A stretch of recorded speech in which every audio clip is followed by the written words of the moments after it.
Capítulo 26. Talentos que dão êxito. Cristo viera num tempo de intenso mundanismo.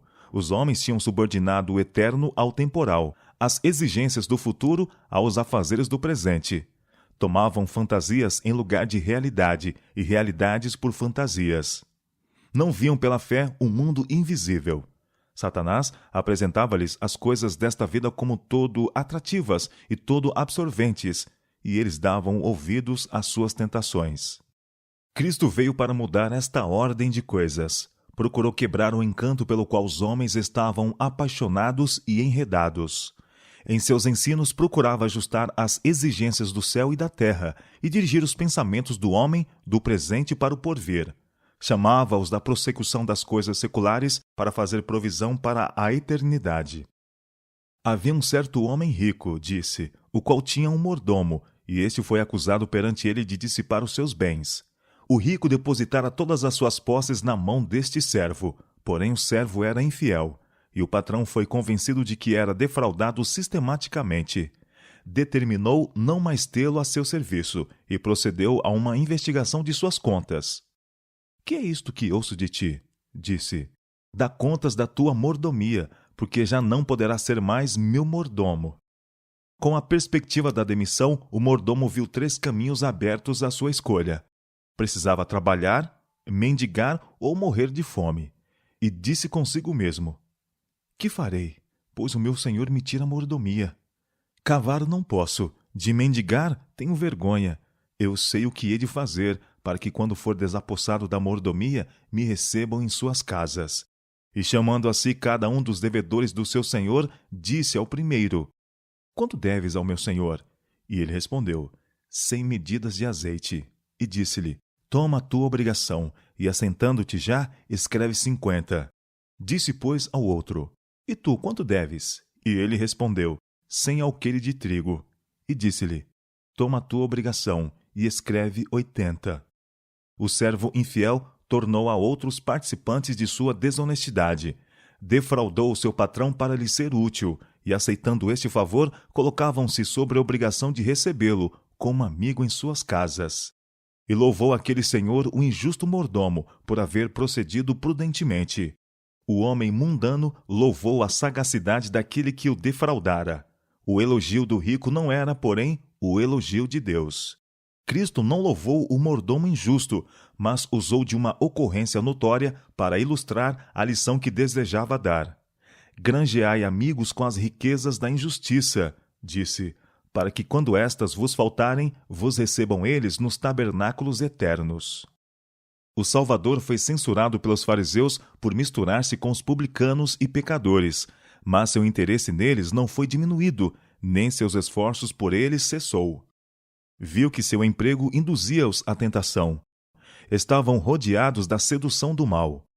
O primeiro passo errado era fácil, e rápida era a degradação, a maior desonestidade e avultados crimes. Cristo procurava por todos os meios ganhá-los para aspirações mais elevadas e princípios mais nobres. Tinha em vista este propósito na parábola do mordomo infiel. Havia entre os publicanos justamente tais casos como o apresentado na parábola, e na descrição de Cristo reconheceram seu próprio procedimento. Sua atenção estava arrebatada, e pelo quadro de suas práticas desonestas, muitos deles aprenderam uma lição de verdade espiritual. A parábola, apesar disso, era falada diretamente aos discípulos. O fermento da verdade fora-lhes dado primeiro, e por eles devia alcançar a outros. Os discípulos, a princípio, não entendiam muitos dos ensinos de Cristo, e muitas vezes parecia que suas lições eram quase esquecidas. Sob a influência do Espírito Santo, porém, estas verdades lhes foram posteriormente reavivadas com clareza, e pelos discípulos eram apresentadas vividamente aos novos conversos que se associavam à igreja.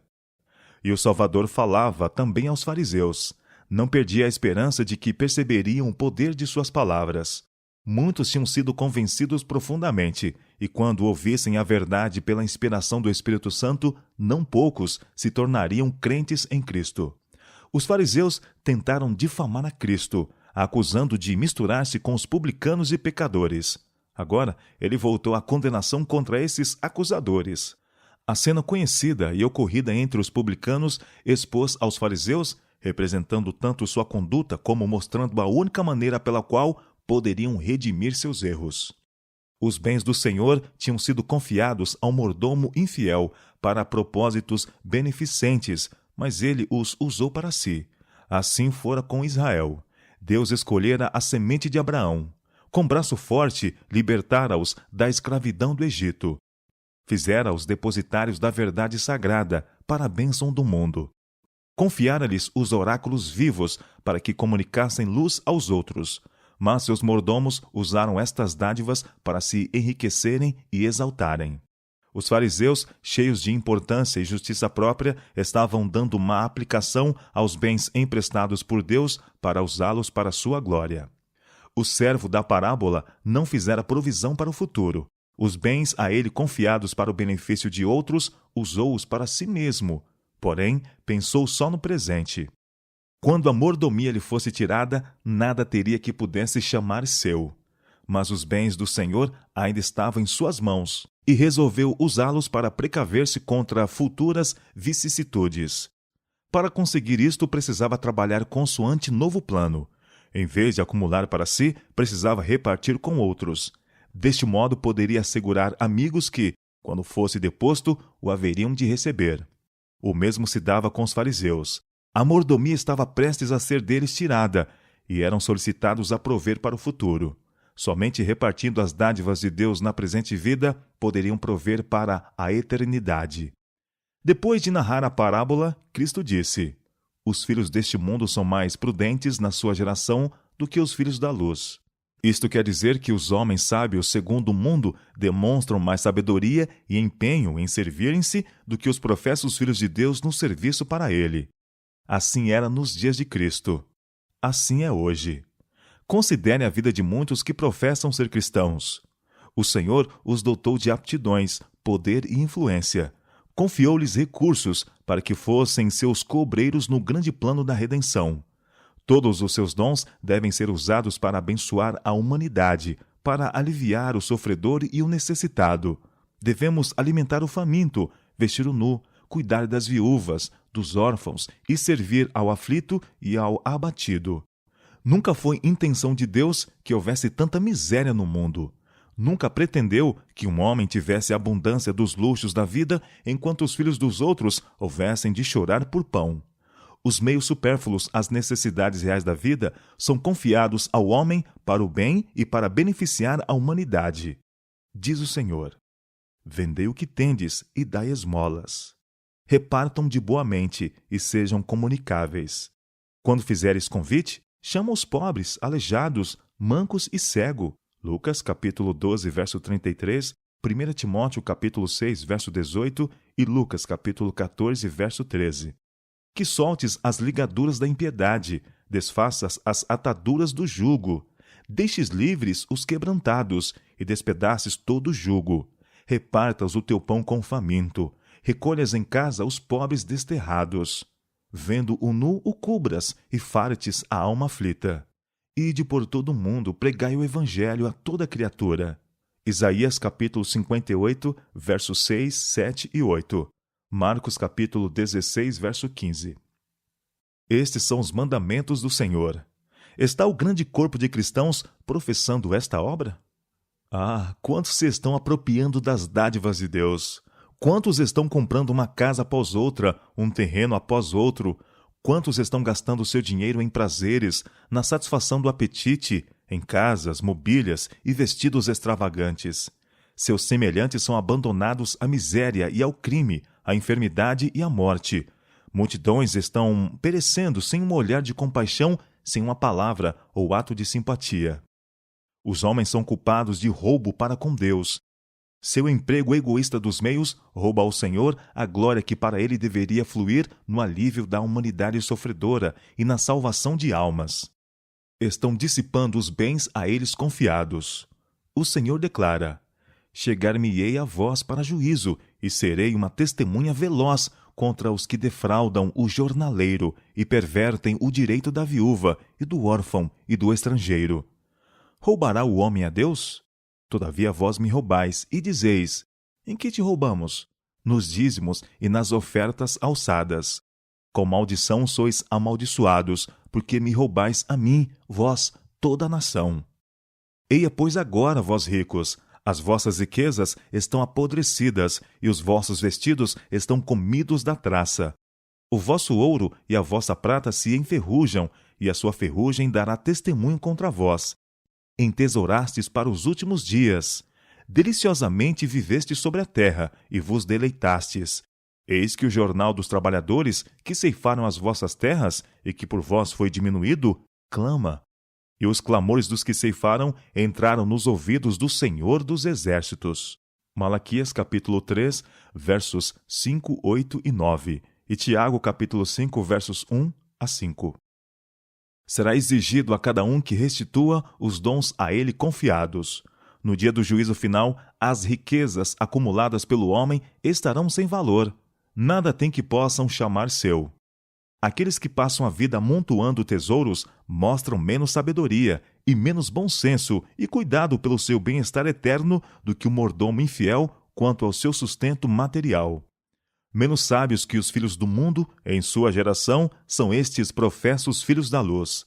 Estes são os de quem o profeta declara na visão do grande dia do juízo. Naquele dia o homem lançará às toupeiras e aos morcegos os seus ídolos de prata e os seus ídolos de ouro, que fizeram para ante eles se prostrarem, e meter-se-á pelas fendas das rochas e pelas cavernas das penhas, por causa da presença espantosa do Senhor e por causa da glória de sua majestade, quando ele se levantar para assombrar a terra. Isaías capítulo 2, versos 20 e 21. Granjeai amigos com as riquezas da injustiça, disse Cristo, para que quando estas vos faltarem, vos recebam eles nos tabernáculos eternos. Deus, Cristo e os anjos estão todos ministrando aos enfermos, padecentes e pecadores. Entregue-se a Deus para essa obra. Use seus dons para este propósito e entrará em sociedade com seres celestes. Seu coração palpitará em harmonia com deles. Assemelhar-se-á a eles no caráter. Não lhes serão estranhos estes moradores dos tabernáculos eternos. Quando as coisas terrestres tiverem passado, os vigias nas portas do céu o chamarão bem-vindo. E os meios usados para abençoar a outros trarão recompensa. Riquezas bem empregadas realizarão muito bem. Almas serão ganhas para Cristo. Aqueles que seguem o plano de vida de Cristo verão nas cortes de Deus aqueles pelos quais trabalharam e se sacrificaram na terra. Os redimidos, com coração grato, lembrar-se-ão daqueles que serviram de instrumento em sua salvação. O céu será precioso para os que foram fiéis na obra de salvação de almas. A lição desta parábola é para todos. Todos serão responsáveis pela graça a eles concedidas por Cristo. A vida é muito solene para ser absorvida em negócios temporais e terrenos. O Senhor deseja que transmitamos a outros aquilo que o eterno e invisível nos comunicou. Cada ano, milhões e milhões de almas passam para a eternidade inadvertidas e não salvas. Hora a hora, nas variadas atividades da vida, apresentam-se oportunidades de alcançar e salvar almas. E estas oportunidades vêm e vão continuamente. Deus deseja que as aproveitemos o melhor possível. Dias, semanas e meses vão se passando. Temos menos um dia, uma semana, um mês em que fazer nossa obra. Quando muito, alguns anos mais, e a voz a que não podemos deixar de responder será ouvida dizendo: dá contas da tua mordomia. Cristo intima cada um a ponderar. Preste uma conta honesta. Ponha num prato da balança Jesus, que significa tesouro eterno, vida, verdade, céu e o gozo de Cristo nas almas redimidas. No outro, ponha toda a atração que o mundo pode oferecer. Num prato, ponha a perdição de sua alma, e das que você poderia ser instrumento para salvar. No outro, para você e para elas, uma vida que se afere com a vida de Deus. Pese agora e para a eternidade. Enquanto está ocupado nisto, Cristo diz: pois que aproveitaria o homem ganhar todo o mundo e perder a sua alma? Marcos capítulo 8, verso 36. Deus deseja que escolhemos o celestial em vez do terreno. Abre-nos as possibilidades de uma inversão celeste.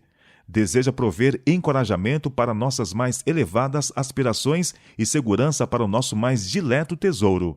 Declara: Farei que um homem seja mais precioso do que o ouro puro e mais raro que o ouro fino de Ofir.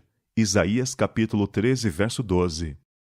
Quando forem consumidas as riquezas que a traça devora e a ferrugem corrói, os seguidores de Cristo poderão rejubilar-se em seu tesouro celeste, em suas riquezas imperecíveis. Melhor do que a companhia do mundo é a dos redimidos de Cristo. Melhor que um título para o mais nobre palácio da terra é o título para as mansões que nosso Salvador foi preparar. E melhor que todas as palavras de louvor terreno serão as palavras do Salvador aos servos fiéis. Vinde, benditos de meu Pai, possuí por herança o reino que vos está preparado desde a fundação do mundo. Mateus capítulo 25, verso 34.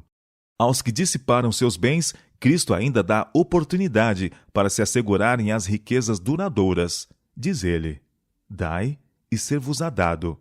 Fazei para vós bolsas que não se envelheçam, tesouro no céu que nunca cabe, aonde não chega ladrão e a traça não rói. Manda aos ricos deste mundo que façam bem, enriqueçam com boas obras, repartam de boa mente e sejam comunicáveis, que entesorem para si mesmos um bom fundamento para o futuro, para que possam alcançar a vida eterna. Lucas capítulo 6, verso 38, Lucas capítulo 2, verso 33 e 1 Timóteo capítulo 6, versos 17 a 19. Deixe, pois, que sua propriedade o proceda no céu. Deposite seu tesouro ao lado do trono de Deus. Assegure seu título às inescrutáveis riquezas de Cristo. Granjeai amigos com as riquezas da injustiça, para que, quando estas vos faltarem, vos recebam eles nos tabernáculos eternos.